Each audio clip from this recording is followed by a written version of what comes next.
Hey, good evening. This is Peter Rezicek from Weekly Office Advisory at ShadowTrader.net.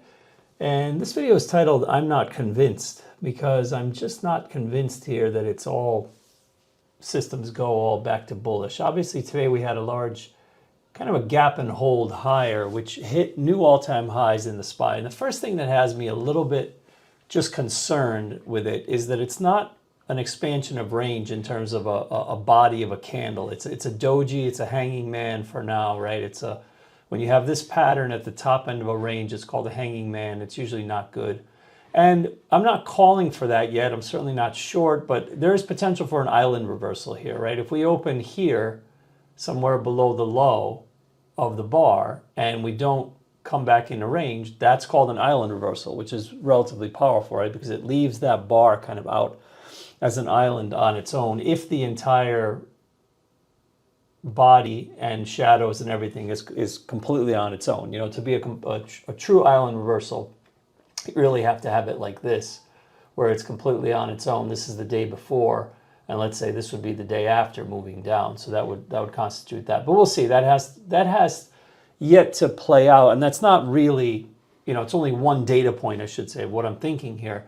But in general, I just don't like this pattern where we kind of gap up to all-time highs and make this doji. If we look at the situation in the QQQ, it's relatively similar in terms of the bar, and we just came right up against this resistance here, and we have not left, or we have not moved through it, I should say. And that's also going to make things easier, I think, in the NASDAQ going forward, because if there's any sort of choppy action here or pullback that's short-lived, and it retests that area, that is going to be a much stronger buy signal to me if we get that. Now, the other thing is if you look at the profile and you look at the sort of nature of who the buyers were today, I'm also somewhat less convinced here because I feel that the majority of the action today had to be old business rather new business, right? So old business is short covering or reversing some sort of a transaction that the person is already in. And new business is entering a new transaction that didn't exist yet. So it would be new money longs in this case,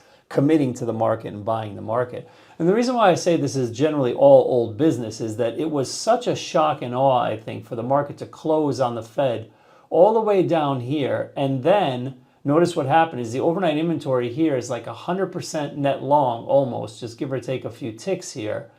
And so you have a lot of short covering happening overnight, and I think you get a lot more short covering in the RTH session. I've always maintained this over and over that short covering does not happen all in the futures market overnight the way it should. You would think, okay, if people are short, I mean, a lot of these people are short equities, right? And they're not able to unwind those positions in an overnight session. They can only cover those short stock positions in the RTH. So I feel like just seeing how it played out, and this is where I think the profile really shines, is when you look at this extra added dimension of how much time was spent at each level, kind of tells you the nature of things. And to me, this does not strike me as new money buying. This all kind of struck me as a lot of short covering, which is generally not sustainable. It's not something you want to build a trend on. You also notice that the POC ended here, and yet the high of the day is here. So you have a new all-time high here. The POC ended kind of lower in the range, closer to the midpoint, and then this is, of course, the settlement, which, correct me if I'm wrong, let's see, should be below the midpoint of the range, I guess, right? If I just look at the range here, it's definitely below the midpoint. For some reason, I can't find halfback right now. It's usually like a yellow color in here.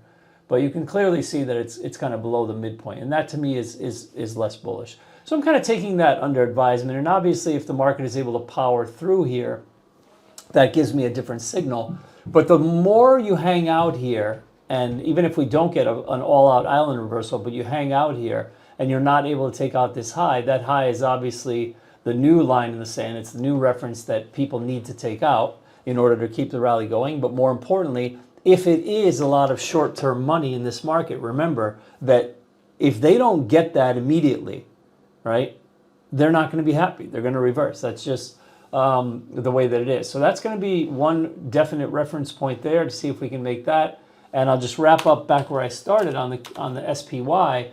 I've said this before. I've been saying this in the in videos on the weekend. I've been saying that I think the main reference here is the prior all-time high. and that would be here, and this level here, which was slightly lower. And basically the market just needs to hold that. Any activity, I think, below that is going to make a lot of this be overhead supply, and then there's potential for the trend line.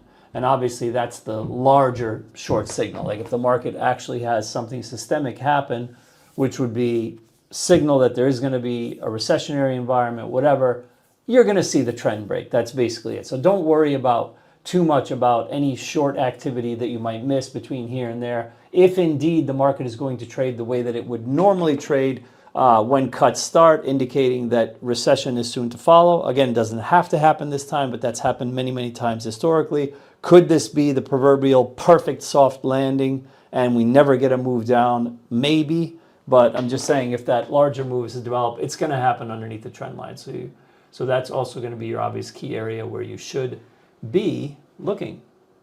Hey, this is Peter from ShadowTrader.net, and I just wanted to thank you for watching this video. If you enjoyed this content, please hit the like and subscribe buttons. And if you'd like to trade live with me every day in my weekly options advisory, then check out the link in the description below.